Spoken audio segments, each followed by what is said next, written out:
Talvez algumas pessoas não saibam, mas até o século I a.C., até o século I a.C. no mundo romano, o ano se iniciava em 1º de março. O ano se iniciava em 1º de março. O primeiro dia do ano era 1º de março. E o último era 28 de fevereiro.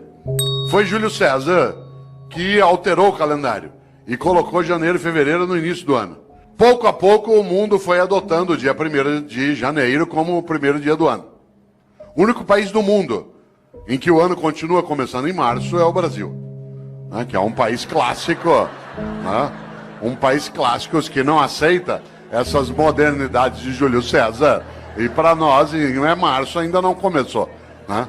Olha que coisa interessante. No entanto, no passado se usava o último dia do ano, que no caso era 28 de fevereiro, para pensar sobre a vida. Os antigos, no mês de fevereiro, usavam o final do ano para pensarem sobre o que tinham feito e o que deveriam fazer. Nós passamos a fazer isso com dezembro. Quando se aproxima 31 de dezembro, alguns e algumas têm o hábito de pensar naquilo que fizeram. Isso é típico de algumas religiões, entre elas o judaísmo, o islamismo e o cristianismo, que tem uma ideia muito forte na vida. Tenha você ou eu religião ou não, há uma questão séria nessas religiões. Elas têm uma coisa chamada juízo final. O que me assusta na ideia de juízo final não é o fato de ser final, mas o fato de ser juízo. Porque na crença dessas religiões, insisto, acredite você ou não, essa é uma questão tua privada, há algo decisivo. Elas acreditam que ao final da tua existência, a divindade vai te chamar no canto e falar, vem aqui para um particular. Seguinte, durante a tua vida, por que é que fez o que fez? E por que é que não fez o que não fez? Aliás, por que é que fez o que fez do modo como fez? E por que é que deixou de fazer o que deveria ter feito? Essa é uma pergunta séria. Os cristãos construíram, a partir da influência judaica, uma percepção. E essa percepção ela se consignou na ideia também de juízo final no último livro da Bíblia dos cristãos, que é aquele que fala do fim, que é o livro da Revelação ou o livro do Apocalipse. E se você observa, lá no livro do Apocalipse, no capítulo 3, versículo 15 e 16, os cristãos escreveram: Deus vomitará os mornos. Deus vomitará os mornos. Aliás, a frase completa é: porque tu não és quente nem frio, hei de vomitar-te. Olha que frase forte. Conhece gente morna?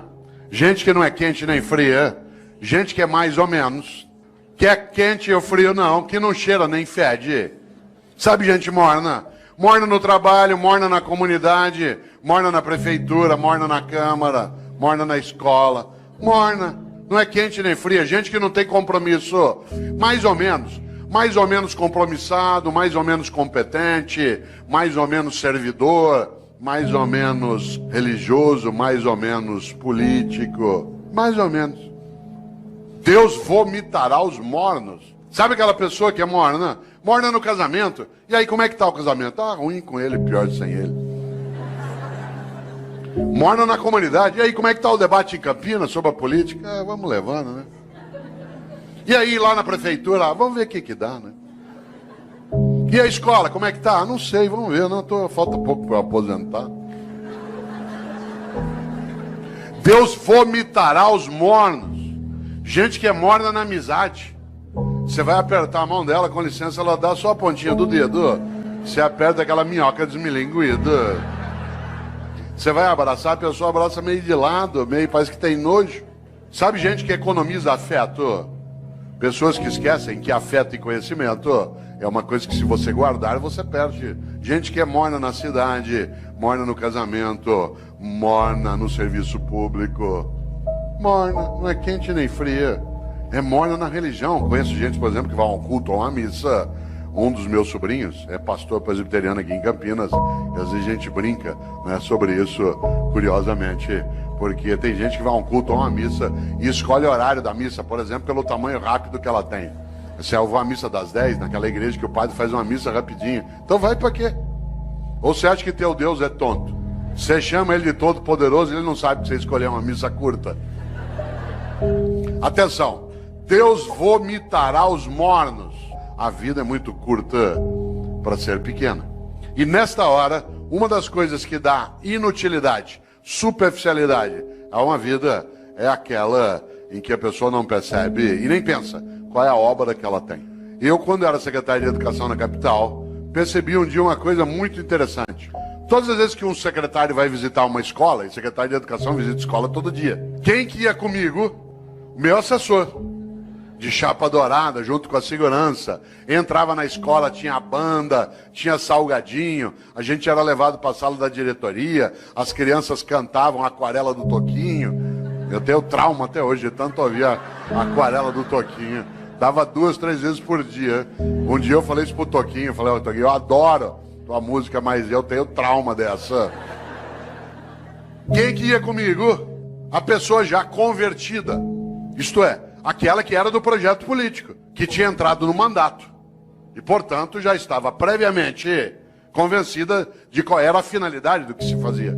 Quem é que não entendia direito o que fazia? O servidor do dia a dia. No andar que eu era secretário, lá no fundo tinha uma cozinha, onde ficava a Dona Maria, sim, uma pessoa real, que fazia café o dia inteiro para servir no gabinete do secretário. A gente vai recebendo pessoas e tomando café. No mesmo andar, lá no fundo, ficava um rapaz que tirava cópia xerográfica. No andar de baixo ficava a contabilidade, onde se fazia a nota de empenho. Sabe o que a Dona Maria achava que ela fazia na Secretaria de Educação? Café. Sabe o que o rapaz que tirava cópia xerográfica achava que fazia na Secretaria de Educação? Tirava cópia xerográfica. A moça que fazia nota de empenho achava que o trabalho dela era fazer nota de empenho. O que ela não tinha visão? Da obra. E por isso eles estavam na rotina do dia a dia. Não havia um entusiasmo. Um dia eu decidi mudar essa lógica.